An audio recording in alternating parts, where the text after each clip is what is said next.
दो point charges के दरमियान जो फोर्स है उसे हम कूलम्बिक फोर्स या इलेक्ट्रिक फोर्स कहते हैं। सो नंबर वन पॉइंट ये कि दो चार्जेस के दरमियान जो फोर्स है इसे आप इलेक्ट्रिक फोर्स कहते हैं या कूलम्बिक फोर्स कहते हैं। और दो मासेस के दरमियान जो फोर्स है इसे आप कहते हैं ग्रेविटेशनल फोर्स। किसी मास और अर्थ के दरमियान, किसी भी दो मासेस के दरमियान जो फोर्स हम पढ़ते हैं that is called gravitational force. तो फर्स्ट डिफरेंस तो ये है। सेकंड, दोनों फोर्सेस पाथ पर डिपेंड नहीं करते। Whatsoever the path is followed they do not depend upon path. जो फोर्स पाथ पर डिपेंड ना करे उसे कंजर्वेटिव फोर्स कहते हैं। ये फर्स्ट ईयर फिजिक्स चैप्टर 4 में हम पढ़ेंगे कि कंजर्वेटिव फोर्सेस कौन सी है, नॉन कंजर्वेटिव फोर्सेस कौन सी हैं। So both forces they do not depend upon path. So it is conservative force and same is here. It is again conservative force. So what do we mean by conservative force? A force that does not depend upon path. A force that does not depend upon path. तो लिहाजा एक charge के around दूसरा charge आप इतने ही distance पर किसी भी पाथ पे किसी भी डायरेक्शन में रखें, फोर्स चेंज नहीं होगी। सेम केस मासेस में है। तो force that does not depend upon path is conservative. दोनों फोर्सेस कंजर्वेटिव है। थर्ड फैक्टर, दोनों में इनवर्स स्क्वायर रिलेशन है। कैसे इनवर्स स्क्वायर रिलेशन है? अब देख लिया हमने जो इक्वेशन पढ़ी एफ की, F is equal to K Q one Q two by R square. Force का आर के स्क्वायर के साथ इनवर्स रिलेशन है। सेम यहाँ पर F equal to G M one M two by R square, F का R के square के साथ इनवर्स रिलेशन है। तो दोनों इनवर्स स्क्वायर रिलेशन शो करते हैं। इसे हम कहते हैं इनवर्स स्क्वायर रिलेशन। हमने last week throughout skills class में डिस्कस किया कि स्क्वायर क्यों लगाते हैं और स्क्वायर से क्या डिफरेंस क्रिएट होगा। ठीक है। नंबर 4, जो इलेक्ट्रिक फोर्स का कांस्टेंट है ये कांस्टेंट के 9 इंटू 10⁹ के इक्वल है, न्यूटन मीटर स्क्वायर पर कूलम स्क्वायर। जो ग्रेविटेशनल फोर्स का कांस्टेंट है ये 6.6 इंटू 10⁻11 के इक्वल है, न्यूटन मीटर स्क्वायर पर किलोग्राम स्क्वायर। तो लिहाजा कौन सा कांस्टेंट ज़्यादा हायर वैल्यू शो कर रहा है? ये ज़्यादा हायर वैल्यू शो कर रहा है।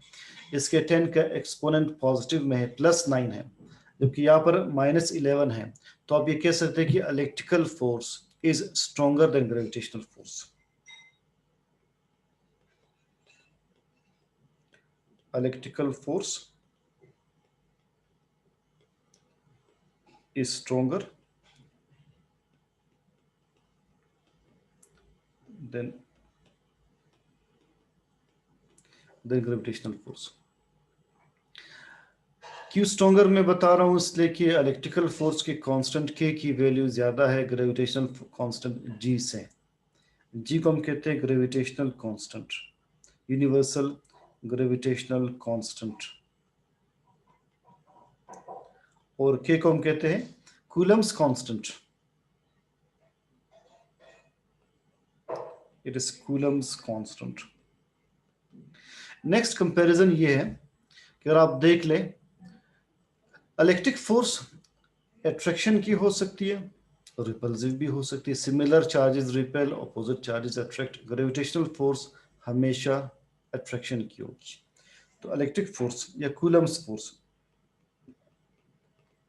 Electric force may be attractive or repulsive, may be attractive or repulsive. Gravitational force is always attractive. So gravitational force is only of attraction. Six point, अगर आप दो चार्जेस के दरमियान एक इंसुलेटर रखे, एक डाई इलेक्ट्रिक रखे, तो हमने कहा था कि कूलम्स फोर्स की स्ट्रेंथ कम हो जाती है. इट मींस ये डिपेंडेंट है मीडियम पर, जबकि gravitational force is not medium dependent. Electric force is medium dependent. Gravitational force is not medium dependent. अगर आप देख लीजिए यहाँ से भी क्लियर है, 1/4πε0 Q1 Q2 by R square. इसमें कौन सा फैक्टर मीडियम का इफेक्ट शो कर रहा है? एप्सिलॉन. तो जो एप्सिलॉन है, ये एप्सिलॉन आपको मीडियम का इफेक्ट बता रहा है कि यहाँ पर मीडियम का इफेक्ट है एप्सिलॉन नॉट. जबकि अगर आप ग्रेविटेशनल फोर्स देख ले, F = G m1m2/r², इसमें हम कोई एप्सिलॉन नॉट नहीं लगाते. तो आपने 6 पॉइंट्स ऑफ कंपैरिजन क्या याद रखने? Number 1, electric force is between charges. पहला पॉइंट तो ये, it is between charges. Gravitational force is between masses. Second, electric force is conservative. Gravitational force is also conservative. Third, दोनों में r के square के साथ इनवर्स रिलेशन आता है. कूलम्स कांस्टेंट की वैल्यू ज्यादा है, ग्रेविटेशनल कांस्टेंट की वैल्यू कम है. Fifth point, electric force may be attractive or repulsive. Gravitational force is only attractive. Sixth, electric force is medium dependent. यहाँ पर अगर आप मीडियम चेंज कर दे, दरमियान में इंसुलेटर रखें, तो फोर्स कम हो जाती है. मगर अगर आप दो मासेस के दरमियान इंसुलेटर रखे, फोर्स सेम रहती है. It is not medium dependent. अब आते हैं आज के एक्चुअल टॉपिक की तरफ, जो कि एक लेंथी टॉपिक है. A device that is used to store electric charge, it is called capacitor. वो डिवाइस जो इलेक्ट्रिक चार्ज स्टोर करे, इसे हम कैपेसिटर कहते हैं. कैसे चार्ज स्टोर करें? Study nothing in entities without concept. अब कैसे चार्ज स्टोर करेगा, हम कैसे बतौर सोर्स ऑफ चार्ज इसे यूज करेंगे, ये देखें. हमारे पास दो प्लेट्स हैं, प्लेट ए, प्लेट बी. ये दो क्या है? ये प्लेट्स हैं, कंडक्टिंग प्लेट्स है, कंडक्टर्स हैं. अगर हमने इनको कैपेसिटर में कन्वर्ट करना हो या इनके ऊपर चार्ज स्टोर करना हो, तो क्या करेंगे? आप इन दो प्लेट्स को ले जो कि इनिशियली न्यूट्रल है. इनको बैटरी के टर्मिनल्स के साथ कनेक्ट करते हैं. मैं इन दोनों को कनेक्ट करता हूं बैटरी के टर्मिनल्स के साथ. सो ये है बैटरी के टर्मिनल्स के साथ आप कनेक्ट कर लेते हैं.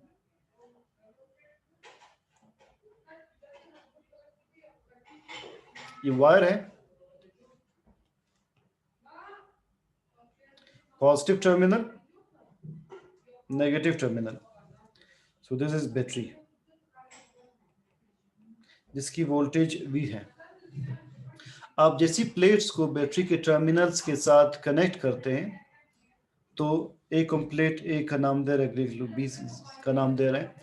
तो प्लेट ए से चार्ज मूव करेगा, प्लेट ए से इलेक्ट्रॉन मूव करेगा टुवर्ड्स पॉजिटिव टर्मिनल, क्योंकि पॉजिटिव टर्मिनल इलेक्ट्रॉन्स अट्रैक्ट करता है. तो चूंकि दोनों कंडक्टर्स है, कंडक्टर्स में फ्री इलेक्ट्रॉन्स होते हैं, तो इलेक्ट्रॉन अट्रैक्ट होगा प्लेट ए से पॉजिटिव टर्मिनल की तरफ.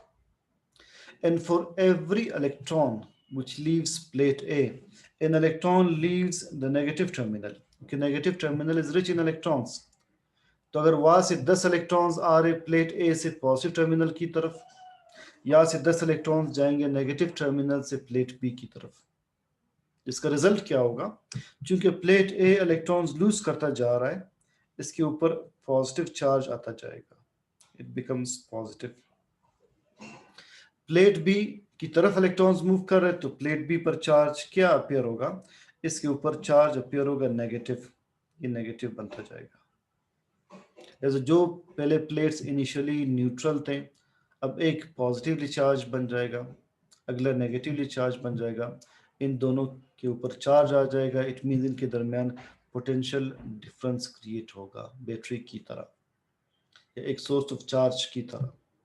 अगर आप इन दो प्लेट्स को यहाँ से पिक कर लें, देखिए हम अगर इन दो प्लेट्स को अब यहाँ से पिक कर लें, प्लेट ए और बी को अगर आप यहाँ से पिक कर लें, कहीं पर भी यूज कर लें,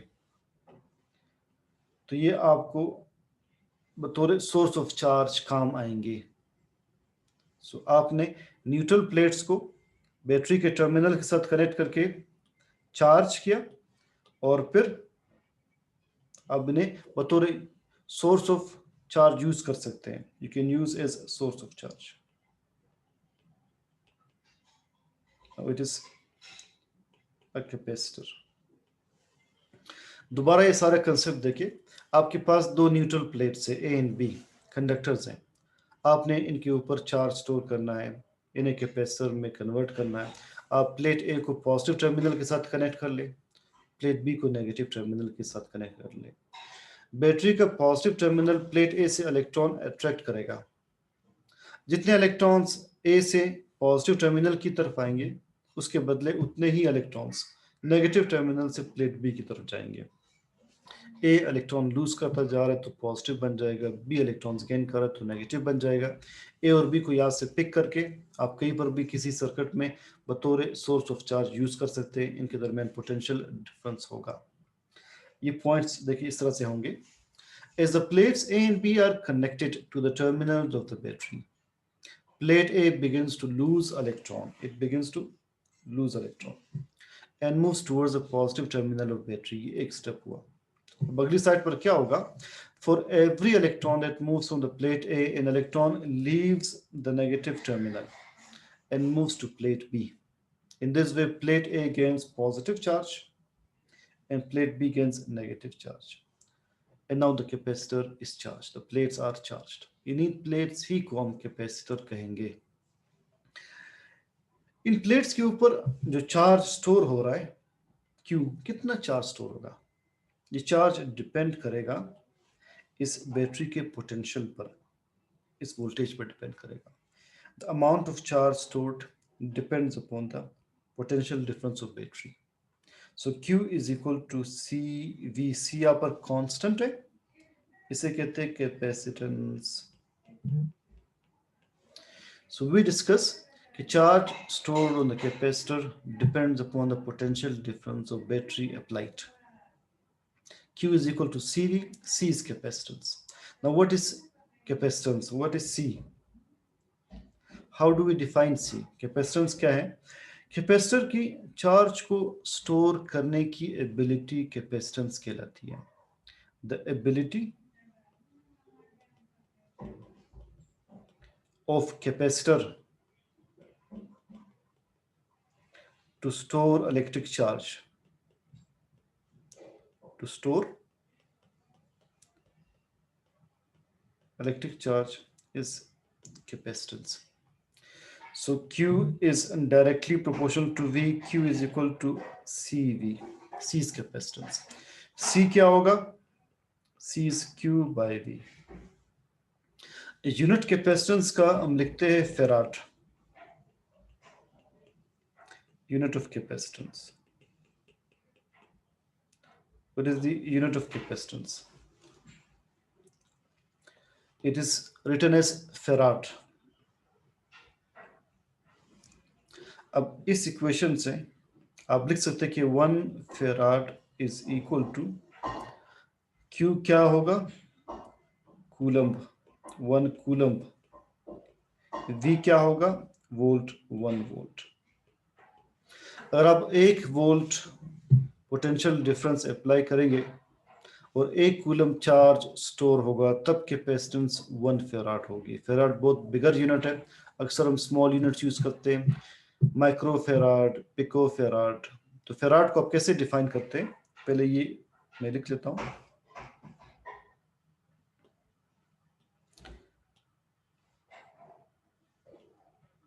ये हेडिंग अगले पेज पर शिफ्ट कर लेते हैं। कि what does capacitance depend upon.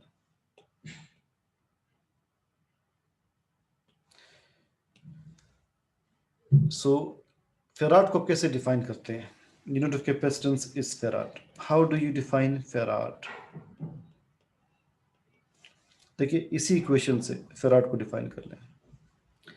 अगर जो बैटरी कनेक्ट कर रहे हैं इसका पोटेंशियल डिफरेंस 1 वोल्ट हो और जो चार्ज स्टोर और 1 कूलम हो तो कैपेसिटर की कैपेसिटेंस 1 फेराड होगी.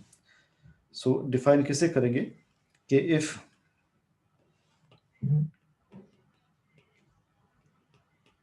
The potential difference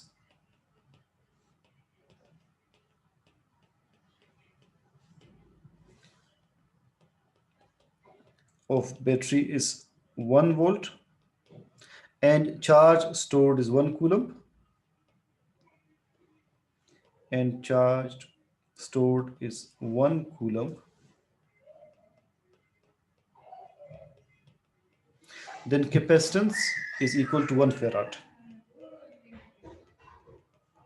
Capacitance is equal to 1 farad. It is equal to 1 farad. So I have mentioned that farad is a bigger unit, so we use microfarad, picofarad. These are the units used: microfarad, picofarad. Pico means 10 raised power minus 12.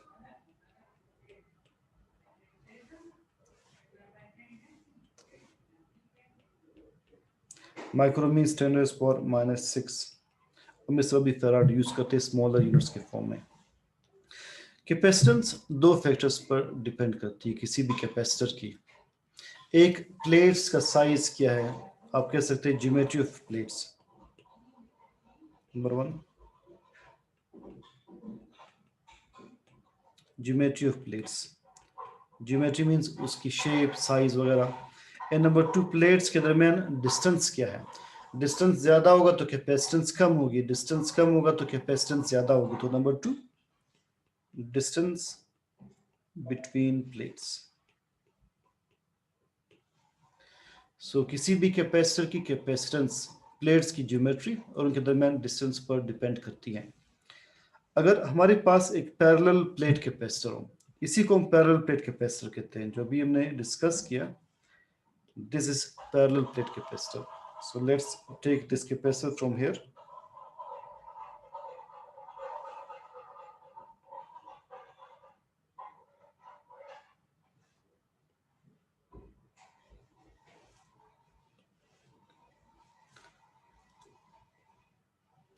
It is a parallel plate capacitor.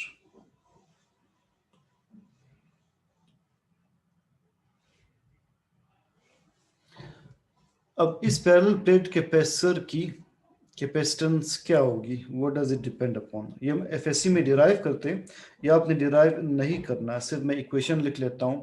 A epsilon naught upon D. Capacitance is equal to A epsilon naught upon D. What does A show. A shows area of plates. Equation क्या show कर रहा है, जितना plates का area ज्यादा होगा उनकी capacitance यानी चार्ज स्टोर करने की एबिलिटी ज्यादा होगी. What does D show. D shows distance between plates. Equation क्या शो कर रहा है कि अगर प्लेट्स के दरमियान डिस्टेंस ज्यादा होगा कैपेसिटेंस कम होगी. इनवर्स रिलेशन है. Thus, capacitance is directly proportional to area. Capacitance is inversely proportional to distance. And epsilon naught shows effect of medium. This shows effect of medium, जो कि हमारे अगले लेक्चर की डिस्कशन है कि अगर आप इन प्लेट्स के दरमियान कोई इंसुलेटर रखें, डाई इलेक्ट्रिक रखें, तो क्या कैपेसिटेंस चेंज होगी. जी चेंज होगी, बढ़ जाएगी या कम होगी. इस केस में कैपेसिटेंस बढ़ जाएगी, हालांकि कम होनी चाहिए थी. कैसे कैपेसिटेंस दरमियान में इंसुलेटर प्लेस करने से बढ़ जाती है, पूरा मैकेनिज्म हमारे नेक्स्ट लेक्चर में डिस्कस होगा. So epsilon naught shows effect of medium. तो ये है equation for capacitance of parallel plate capacitor. कि capacitance depends upon area and distance. इससे नेक्स्ट इंशाल्लाह पार्ट कि इफेक्ट ऑफ मीडियम क्या होगा, what is charging and discharging of capacitor, ये इंशाल्लाह नेक्स्ट लेक्चर में डिस्कस करेंगे। फिर इस चैप्टर में 2 डिवाइसेस, फोटोकॉपियर और इंकजेट प्रिंटर भी हम डिस्कस करेंगे इंशाल्लाह।